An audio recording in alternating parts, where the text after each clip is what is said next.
So the first session this afternoon is titled The Media Debate. And we're going to look at the different roles of media and look at how these can be combined, something old, something new. First to the stage, I'd like to invite Dave Thompson. Dave is the business manager for Times Media Property. He's worked for News International for 11 years. He works across both the print and online portfolio. He's headed up property advertising for the past 4 years, not just the Times or the Sunday Times. He's also responsible for the Sun and the News of the World as well. So literally somebody who sees media from all perspectives, including one or two interesting tales about Page 3. Dave Thompson.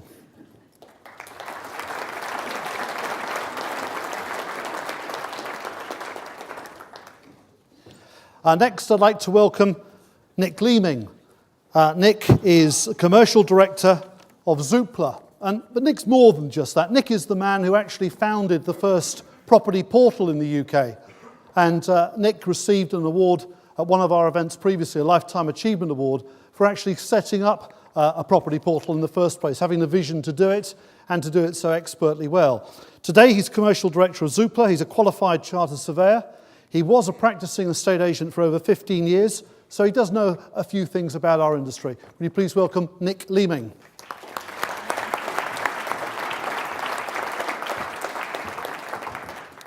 And to complete the panel is Nick Tadd. Nick is a social web expert. His business, Social Media Graffiti, is one of the foremost authorities on this particular area of media, which I'm going to hold up my hands in ignorance. I do tweet, I do bits and pieces, but I have Ben and Dan nagging at me the whole time to do it properly. So I'm really looking forward, Nick, to hearing some of your views.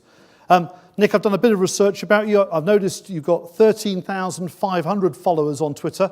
That's probably gone up by a couple of hundred since this was written. You've got a database of 50,000 people, personal contacts, grown simply by engaging the social web. And Nick is also a professional landlord and property investor. Nick Tadd.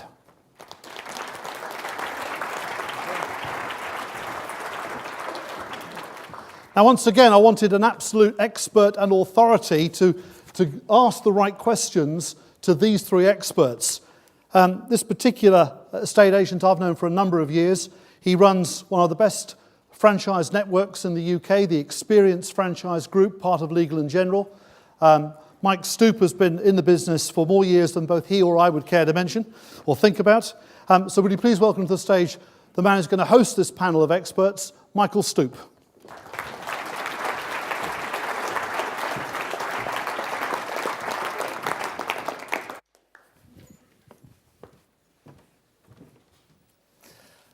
Good afternoon. Before we start, a bit of light relief. I was bobbing up and down on a boat over the weekend between Port Hamble and Cherbourg, and I was saying I was going to be hosting this session today. We were generally talking about communication and media, and there's one particular joke that came out which I thought was quite interesting, and how important it is that we communicate with each other in a special way. And it goes something like this. And bear me, I'm not a great joke teller. Mayday, mayday, mayday, we are sinking. Mayday, mayday, we are sinking. Slight pause. What are you thinking about? Communication is important. Without much further ado, we're going to start proceedings by asking our three leaders to give a 2-minute overview, and I will ensure that the 2-minute overview is kept to 2 minutes, to discuss the role their media plays in adding value to the agent's marketing mix. I hope this will include an overview of the journey the specific media has been on and where it is going. So without further ado, I will start by asking Nick Leeming to begin. Nick. Michael, thank you.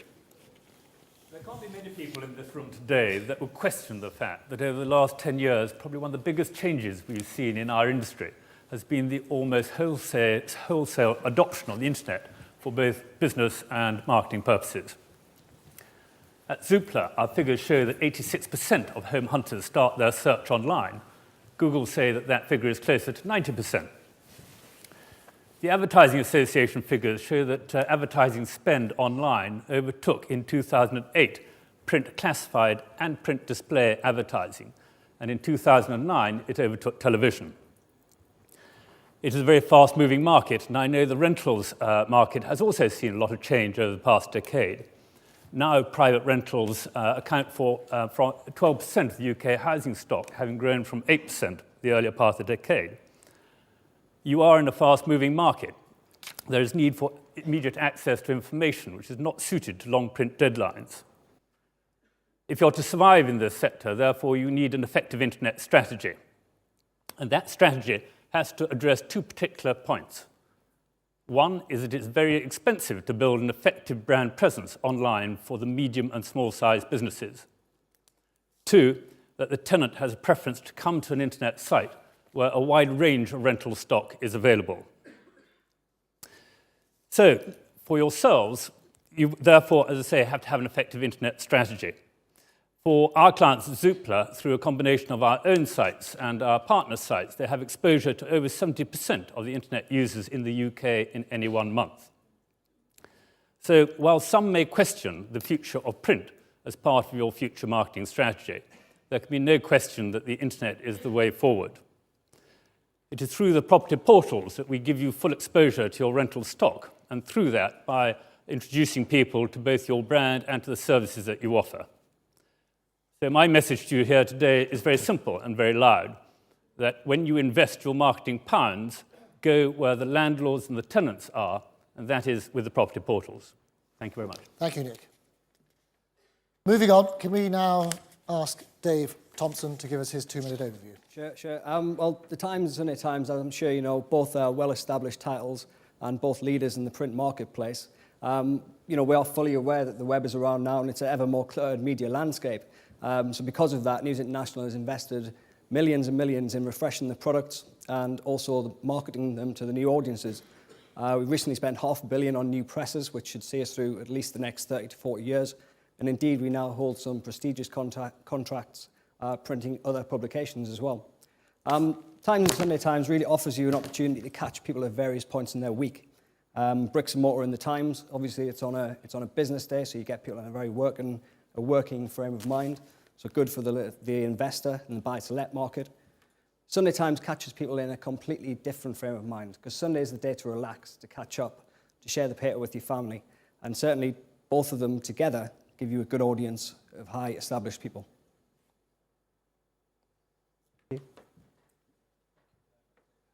Hear something finish early from a presidential debate. Got to save some time. Nick. So I've got a few extra seconds now, have I? Yeah, I'll give you 10. Okay, so what I'm here to talk about today is the social web. Now, notice I've said actually social web as opposed to social media. My reason for this is purely because we've got this organism we call the web, the social web, which has started about 20 years ago. So we've got the web, which is 20 years old. We've got browsers, which are 15 years old. We've got Google, which is about 10 odd years old. Facebook's about 7 years old. Twitter's about 4 years old. Foursquare's about 1 year old. So we've got something that's very new, very burgeoning. But the truth of it is right now that Google dictates to us that there are about 62 billion searches done per month on Google alone. Last year it was 30 odd billion. So predictably it's doubled in a 12-year period.